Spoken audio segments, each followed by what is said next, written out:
it's great to see you. Thanks for doing this.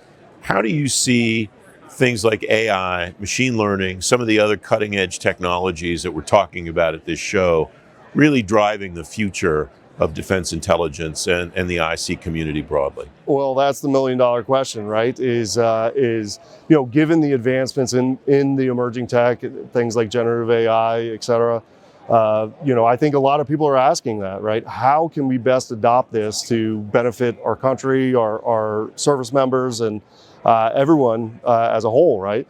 I think it's going to be really important for agencies as they adopt this technology to understand that it's changing, it's morphing over time, right? And so, however we want to go solve these problems adopting this, right? We have to make sure that whatever we're choosing to go after these really important mission sets needs to be open, needs to be extensible, needs to be future-proofed, right? The worst thing you want to do is adopt a new technology that then creates another silo for you to be stuck in for the next, the remaining several years, right? So I think that's one of the most important things to consider while we're having these discussions. I also think it's very, very exciting that people are interested in how we can adopt these to make everyone's lives easier, maintain information dominance, and solve these really complex problems that we've been trying to solve for a very long time. So it's really an exciting time. I think there's a lot of questions out there, and I think as we adopt this and start to put these into production, it's going to be really important to make sure that our eyes are on the future. You say there are a lot of questions out there. What are the questions that the DoD folks, the IC folks, and so on that you're talking to are asking?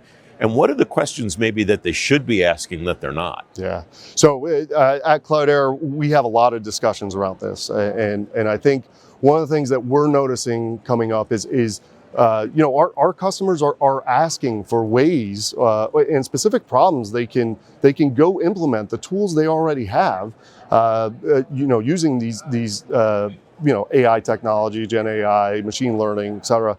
What are the use cases they can go address, right? And we're glad to provide some of the past performance and ways we're working with customers both in the private and public sector on how they're using that. In terms of what we think the question should be asked, right? It really comes down to the open standards based, right?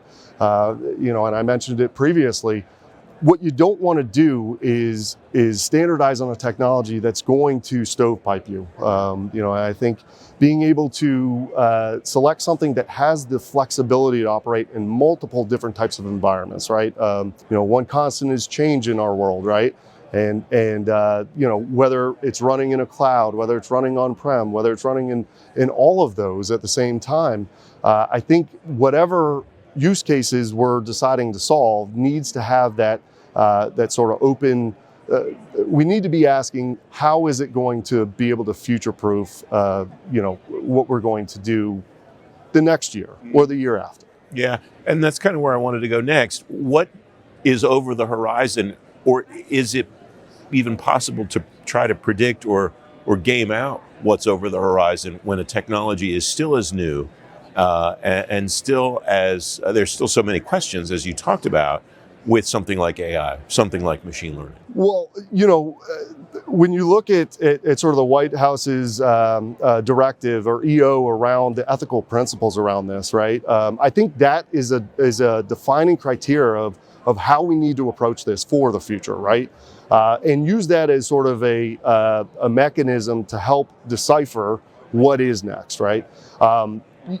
If you look at the evolution and how quickly we got to, the advent of ChatGPT, and the next, iteration of that is going to be dealing with video, right? I think it's really, really important to use that as sort of the beacon of where we need to go and predict, trusting that those ideals set forth in that are going to govern sort of what is next, right?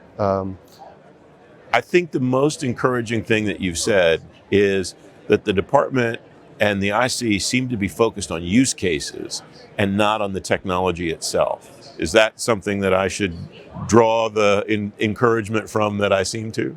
Absolutely, and I think it's a great thing, right? Because technology is only valuable when you know specifically what you're going to try and solve, right? And I think the DoD and the intelligence community have done a great job at shifting over the past 5 to 10 years on changing from a focus on the actual tech and what the tech delivers to how is it going to help solve our mission, right? And we at Cloudera are excited to see that because I think that's really where industry can help in telling the story as to how this truly can contribute to our nation's success. Jon, it's great to talk to you. Thanks very much for your time today. Thank you. It's great being here.